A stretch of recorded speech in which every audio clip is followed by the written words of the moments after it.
어느 날 인디안 마을에 4명의 젊은 용사들이 추장 후보로 선택이 됩니다. 추장은 그동안 시험을 통하여 4명의 젊은이들에게 이 마지막 과제를 부여하게 됩니다. 저 앞에 보이는 높은 산에 올라가서 가장 귀하다고 생각하는 것을 가져오기 바랍니다. 그래서 4명의 젊은 용사들은 씩씩하게 달려갑니다. 마을 사람들은 모두 마을 어귀까지 그들을 달려가는 모습을 보면서 그들이 과연 무엇을 가져올지를 기대하며 기다립니다. 하루가 지나고 드디어 첫 번째 용사가 달려왔습니다. 마을 사람들은 환호를 하며 그를 맞이할 때 추장 앞에 섰던 그 용감한 사람이 이렇게 말합니다. 추장님, 저는 산에서 귀한 화석을 찾아내고 가지고 왔습니다. 이 화석은 지금까지 동네에서 볼 수 없는, 산에서만 볼 수 있는 좋은 귀한 화석입니다. 곧이어 두 번째 젊은이가 도착했습니다. 추장님, 저는 아주 귀한 약초를 구했습니다. 이 약초는 효능이 좋은 것 같아서 앞으로 많은 병을 고칠 수 있을 것 같습니다. 세 번째 용사는 아름다운 보석을 가지고 옵니다. 추장님, 누가 보아도 아름답고 갖고 싶은 물건입니다. 그리고 마지막 4번째 용사가 돌아왔을 때 자세히 보니 곁에는 아무것도 없이 맨손으로 돌아옵니다. 추장은 도대체 무엇을 하고 왔는지를 물어봤을 때 이 용감한 4번째 사람이 이렇게 대답합니다. 추장님, 저는 산 정상에서 산 너머에 있는 것을 보고 왔습니다.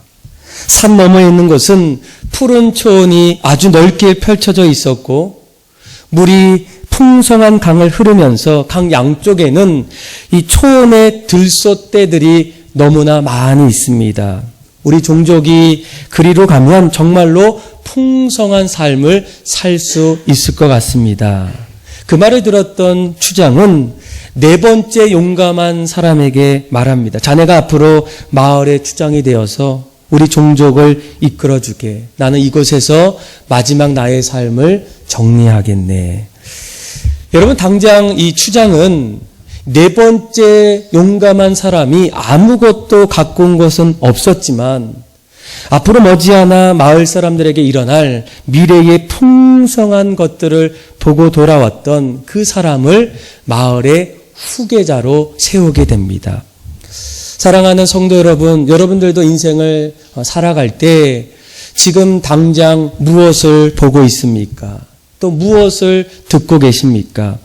아주 단순한 질문이지만 무엇을 보고 있는 거, 무엇을 듣고 있는 거, 그 일들은 너무나 중요합니다. 왜냐하면 내가 현재 무엇을 보고 있느냐가 결국 내 삶을 결정할 수 있기 때문입니다.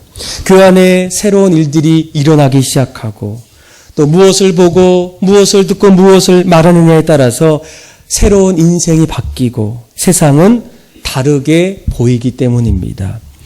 오늘 우리가 읽었던 예레미야 말씀은 이스라엘의 역사상 가장 안타깝고도 가장 암울한 시대, 그러면서도 영적으로 파탄에 이른 시대가 예레미야 선지자가 있었던 이스라엘의 역사라는 거예요.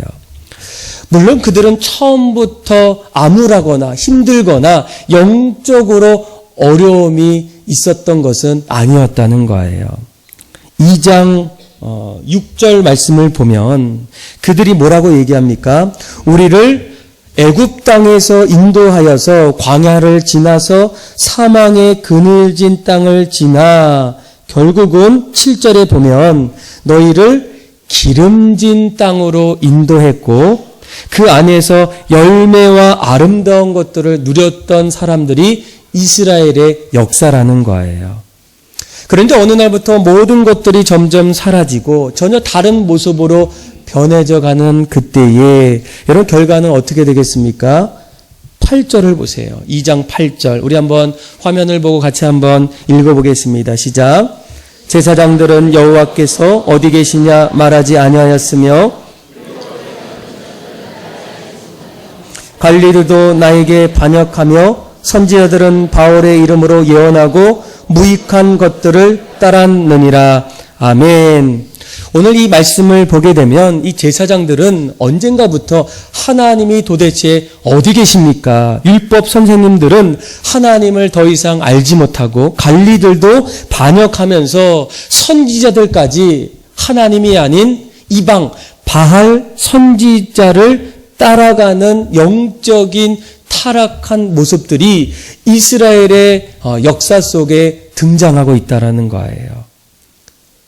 오늘 이 말씀만 보더라도 그 당시에 이스라엘 백성들의 영적인 타락이 어느 정도인지를 짐작할 수가 있다는 거예요. 이 정도면 앞으로 이스라엘 백성들의 삶의 자리에는 재기할 힘도 없고 용기를 찾을 수 있는 소망도 없고 그 안에서 끊임없이 희망을 노래할 수 있는 사람들도 더 이상 찾을 수가 없다라는 거예요. 머지않아 그들의 역사를 보게 되면 결국 이스라엘 백성들은 타락하고 영적으로 부패하면서 그 나라가 바벨론이라는 나라에 의해서 멸망하게 돼요. 그런데 오늘 이 예레미야 말씀을 읽어보면 점점 이 나라가 어려워지고 타락해져서 아무런 소망이 없어서 누구도 어느 그 사람도 외치지 않는 그 자리에 여전히 자기 시대의 그 놓여진 어려움을 걱정하면서 끝까지 포기하지 않고 소망을 붙잡고 있었던 한 사람이 등장합니다. 그 사람이 예레미야 선지자라는 거예요. 여러분, 예레미야 선지자는 다른 사람들보다 무엇 때문에, 이유가 어떤 것 때문에 그는 끝까지, 사람들은 다 모든 것들을 포기했고 절망했고 다 내려놓기를 원한 그 자리에서도 그 어려운 시대의 모든 것을 마음에 품고 끝까지 사람들이 가지 않았던, 외치지 않았던 그 길을 간 이유가 도대체 무엇이겠습니까? 오늘 이 질문은 우리가 스스로 물어보고 대답해야 될 아주 중요한 부분이라는 거예요. 오늘날에도 많은 분들이 나라에 대해서 이야기할 때, 또 교회에 대해서 이야기할 때, 또 가정에 대해서 이야기할 때 다른 시대보다 점점 어려워지고 희망을 노래하기보다는 안타깝고 더 이상 그곳에서 소망을 찾는 분들이 사라지고 있다는 거예요. 예레미야도 마찬가지예요. 수많은 사람들이 제사장, 관료, 선지자, 모든 사람들이 하나님의 신앙을 점점 떠나가고 있는 그 자리에서도 여전히 그는 그 자리에 서서 수많은 사람들에게 하나님 말씀을 선포하고 다시 소망을 가지고 외치는 궁극적인 이유가 무엇이겠습니까? 오늘 우리가 함께 읽었던 말씀을 보게 되면 그곳에 이유가 있다는 거예요. 바로 예레미야가 보았던 두 가지의 환상입니다. 자, 첫 번째로 도대체 예레미야가 어떤 환상을 보았기에 그는 마지막까지 하나님 말씀을 들고 무너져가는, 멸망하는 이스라엘 백성들을 향해서 하나님의 길을 꿋꿋이 걸어갈 수 있었을까? 먼저는 두 가지 환상 중에 두 번째 환상 13절이에요. 우리 한번 어떤 환상인지, 무엇을 보았는지 우리 같이 한번 13절의 말씀을 같이 한번 읽어봅시다. 시작. 여호와의 말씀이 다시 내게 임하니라. 이르시되 대답하되 끓는 가마를 보나이다. 그 윗면이 북에서부터 기울어졌나이다 하니. 아멘. 여러분, 예레미야가 보았던 환상은 이 끓는 가마를 보았어요. 여러분, 물이 끓든 기름이 끓든 끓는 가마는 그 자체가 참으로 위험합니다. 어린아이나 노약자처럼 주의력이 부족한 자가 가까이 가면 그 안에는 큰 일이 일어날 수도 있다는 거예요. 그런데 오늘 이 13절 말씀을 잘 보시면 끓는 가마가 어떤 상태로 놓여 있습니까? 그 윗면이 북에서부터 기울어져 있다는 거예요. 얼마 남지 않으면 그것에 담겨있는 펄펄 끓는 물이나 기름이 결국은 북쪽에서 남쪽으로 쏟아진다는 거예요.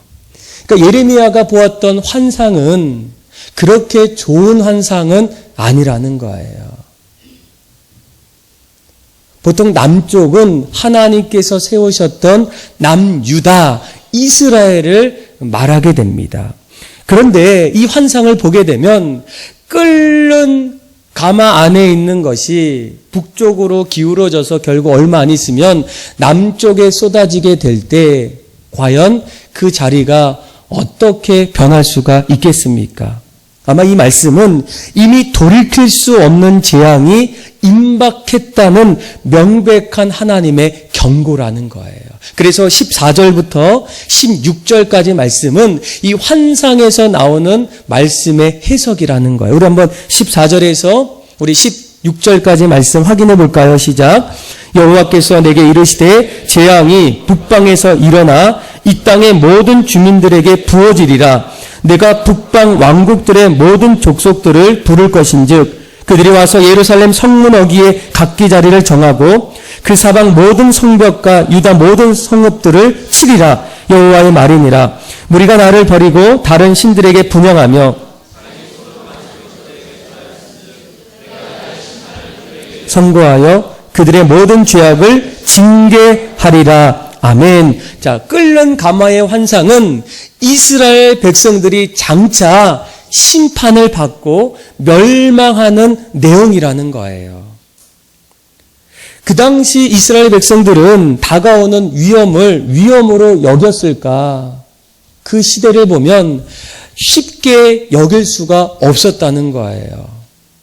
오늘날에도 우리가 먹는 것, 마시는 것, 사는 것, 그렇게 어려울까? 예전보다는 어렵지가 않아요. 그런데 영적으로는 과연 우리의 삶이 지금 어떤 상태이겠습니까? 그 당시에 보면 가장 이스라엘을 어렵게 했던 나라가 아수르입니다.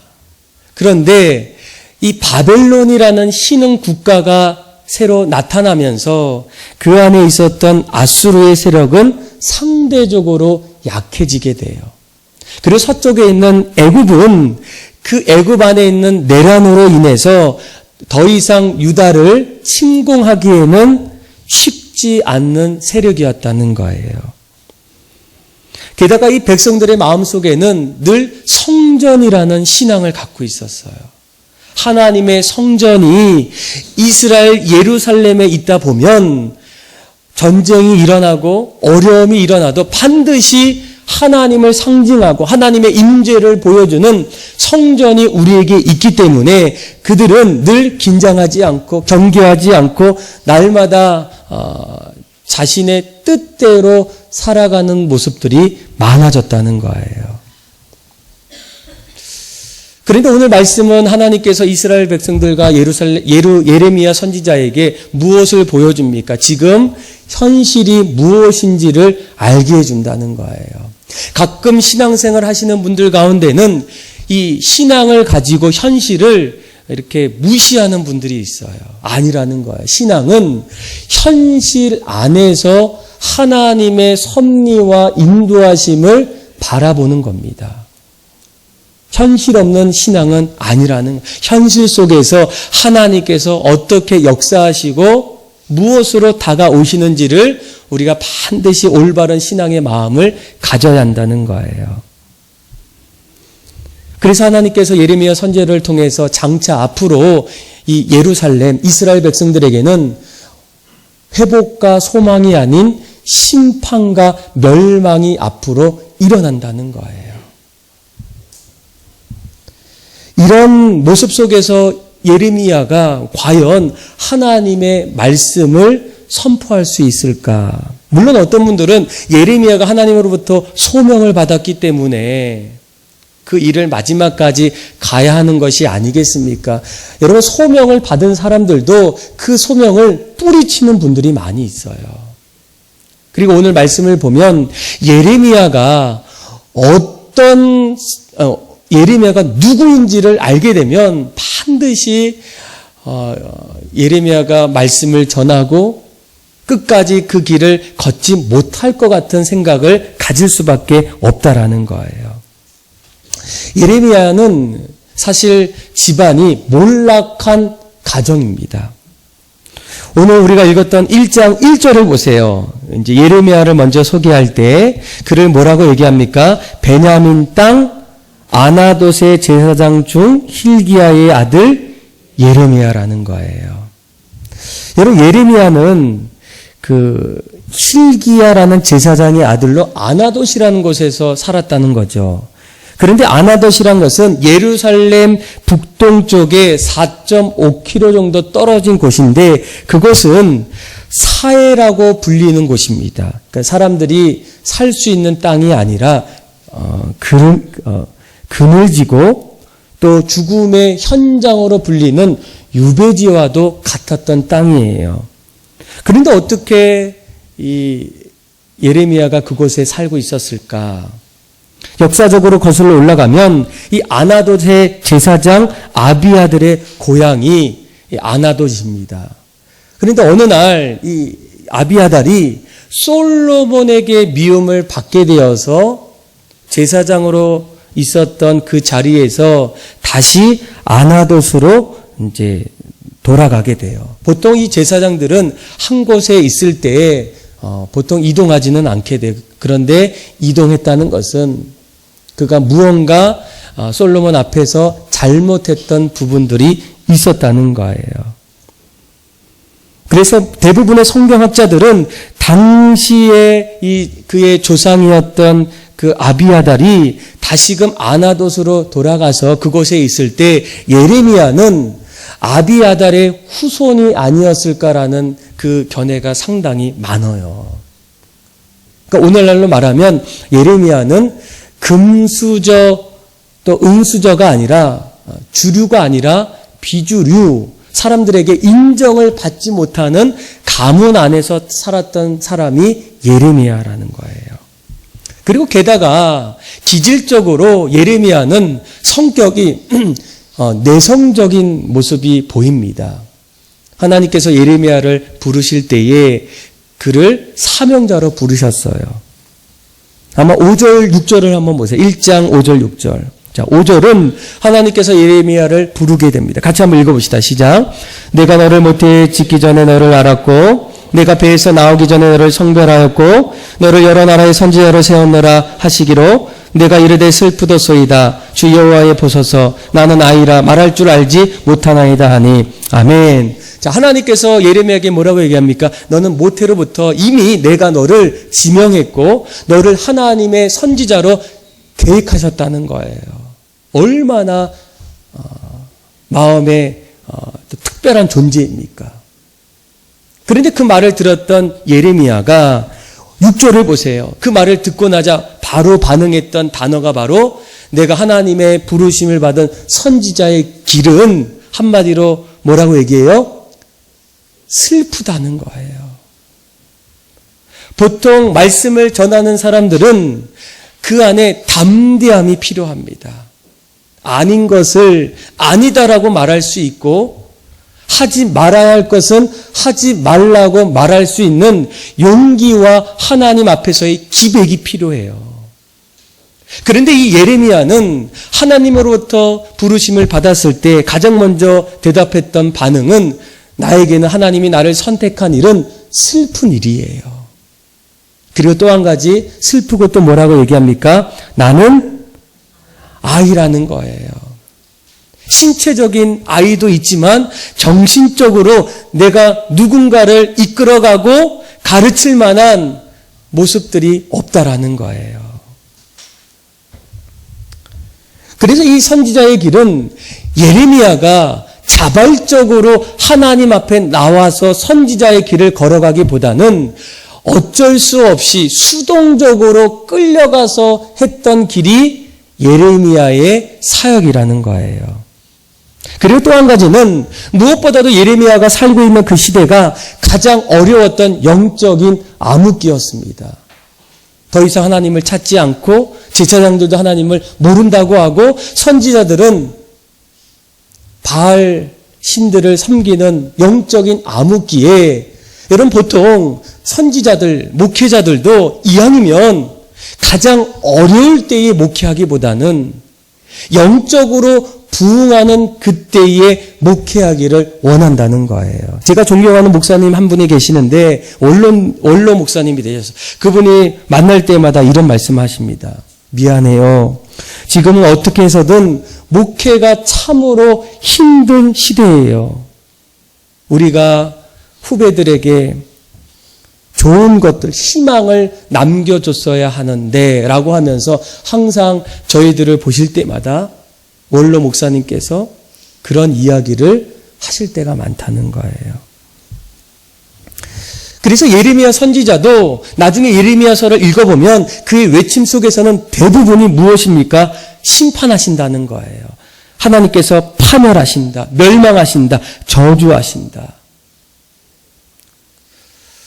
그래서 이런 예레미야의 여러 가지 상황을 보게 되면 예레미야가 그의 선지자의 길을 얼마나 오래 할 수 있었을까? 그런데 놀라운 것은 40년 동안 그가 선지자의 길을 걸어가요. 그리고 그 40년이라는 그 시간 동안 4명의 왕이 바뀌게 됩니다.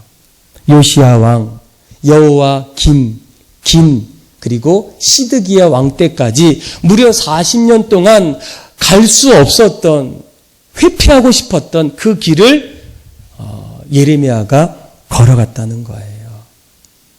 그는 이미 끓는 가마라는 환상을 보았고 앞으로 이스라엘 백성들이 멸망할 거라는 것을 다 알고 있음에도 불구하고 그는 여전히 그 길에서 하나님의 길을 걸어갔던 이유가 도대체 무엇이겠습니까?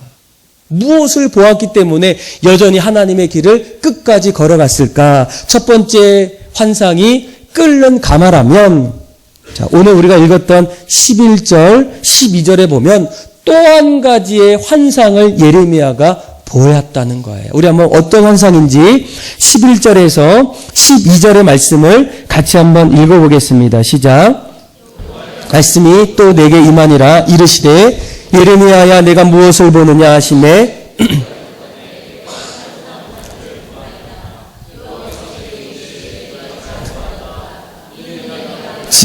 그대로 이루려 함이니라 하시니라. 아멘. 자, 11절에 예레미야가 무엇을 보았다고요? 자, 살구나무 가지를 보았어요. 살구나무 가지를 보았다는 것이 예레미야의 삶에 무슨 영향이 있겠습니까? 그런데 그 당시에 이스라엘 백성들에게는 살구나무는 소망을 의미한다는 거예요. 우리가 겨울이 아무리 춥고 싫다고 하지만 그럼에도 불구하고 그 겨울을 잘 견디는 이유가 무엇이겠습니까? 추워도 겨울이 지나면 반드시 뭐가 찾아와요?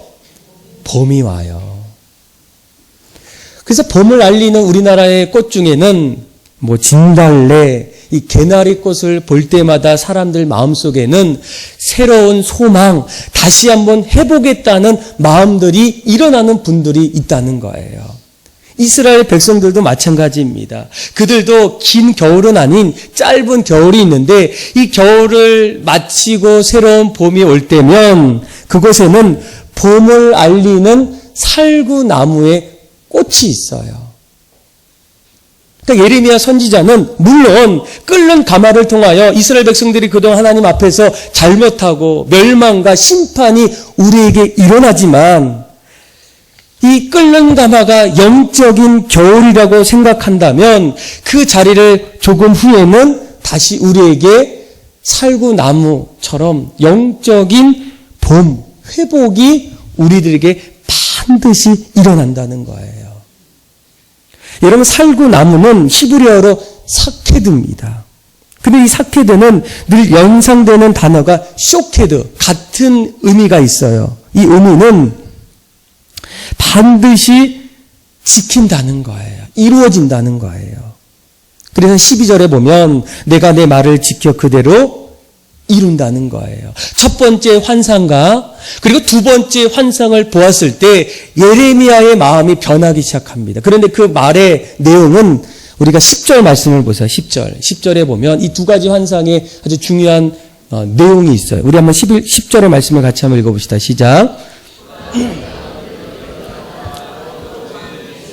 내가 그것들을 뽑고 파괴하며 파멸하고 넘어뜨리며 건설하고 심게 하였느니라 하시니라. 아멘. 자, 하나님께서 예레미야 선지자에게 지금 보여지는 환상을 무슨 의미로 말하고 있습니까? 물론 당장은 그 나라가 여러 왕국을 통하여 뽑혀지고 파괴되고 파멸되고 넘어지어요. 그런데 더 중요한 것은 이 모든 것들이 다 마치고 나면 그 자리에 황폐됐던 그 자리가 새롭게 건설되고 심게 되는 은혜가 그 자리에 시작된다는 거예요. 여러분, 우리가 성경을 읽어보면 한 가지 아주 중요한 영적인 원리가 있습니다. 영적인 부흥이 일어났던 그 자리에는 먼저 선행됐던 일들이 있어요.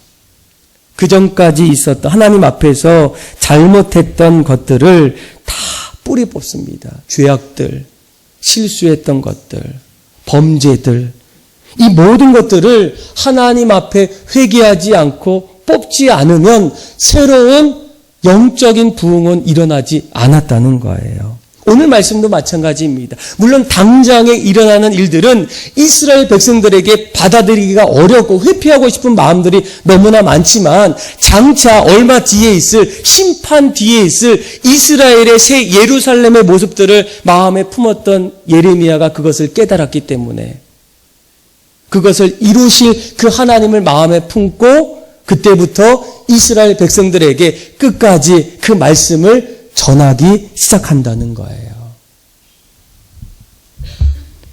여러분, 이런 맥락에서 오늘날 우리에게 일어나는 나라의 일들을 보면 상당히 많은 분들이 요즘에 걱정을 해요. 최근에 어떤 분들은 서초동으로 가신 분도 있고 또 광화문으로 가신 분도 있고 또 가면서도 앞으로 이 나라가 어떻게 될까.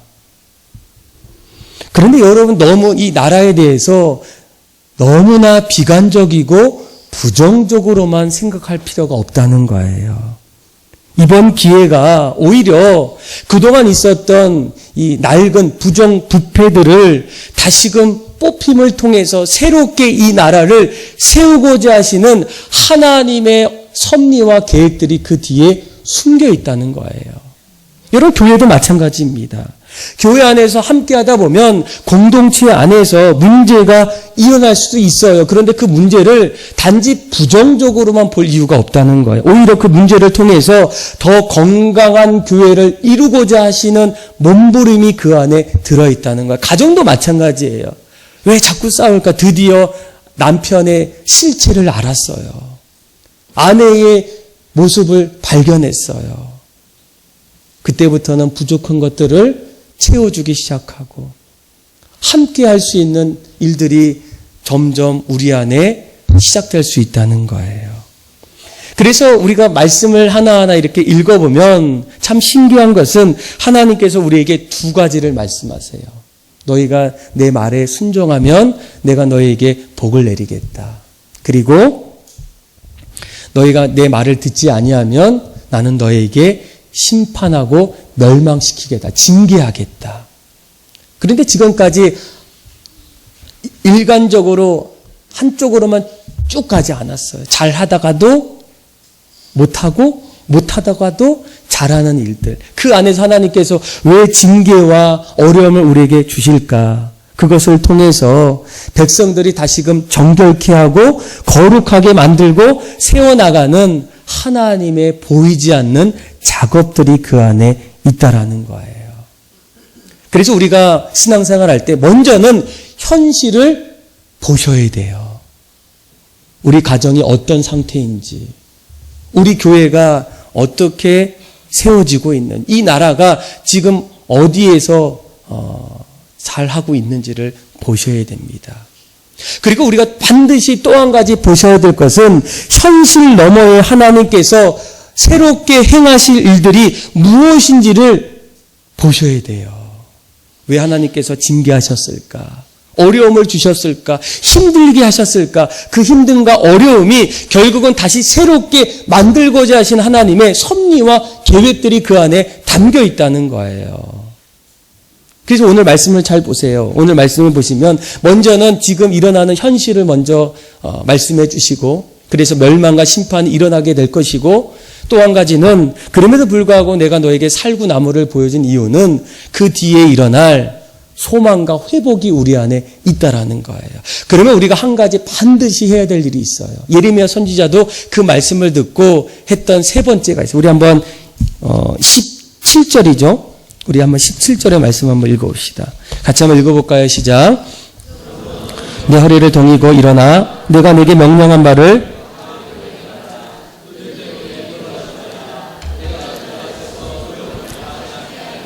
아멘. 예레미야에게 다 너희가 이 이야기를 들었다면 17절에 뭐라고 얘기합니까? 그러므로 너는 내 허리를 어떻게 하라고 합니까? 동이고 일어나라는 거예요.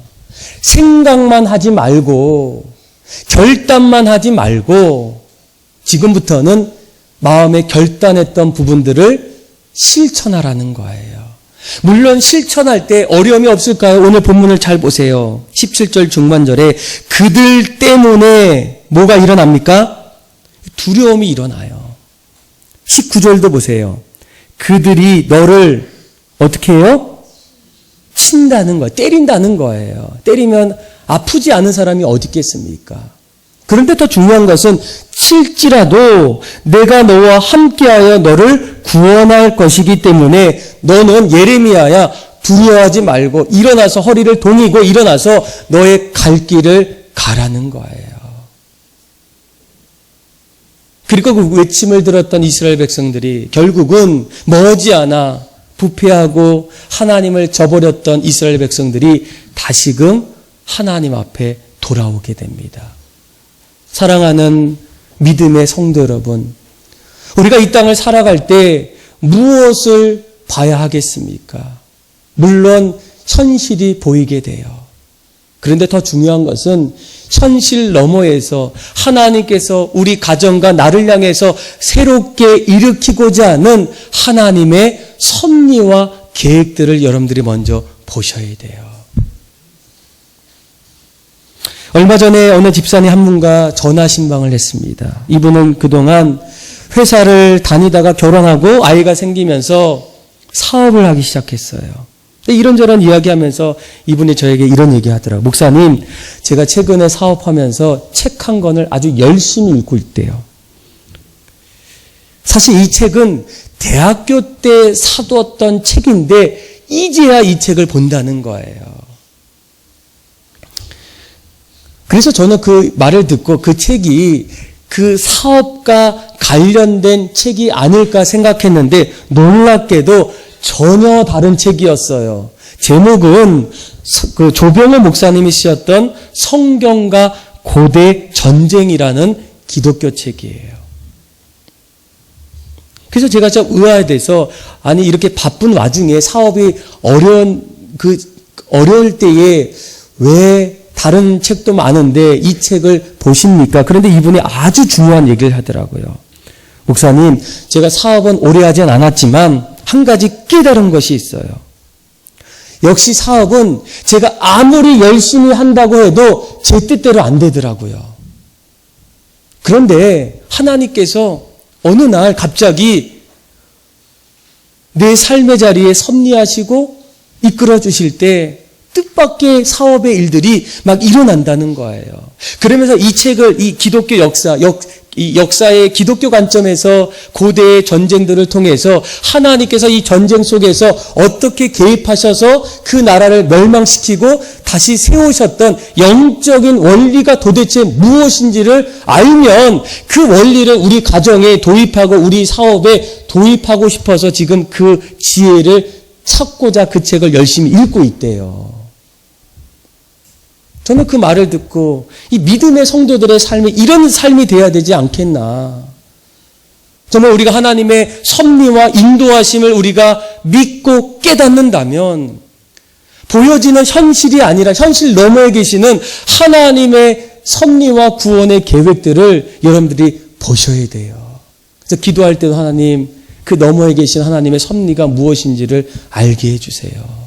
보여주세요. 그래야 우리가 허리를 동이고 일어나서 우리가 가야 될 그 길을 걸어가지 않겠습니까? 비전이 없는 백성은 방자한 거예요.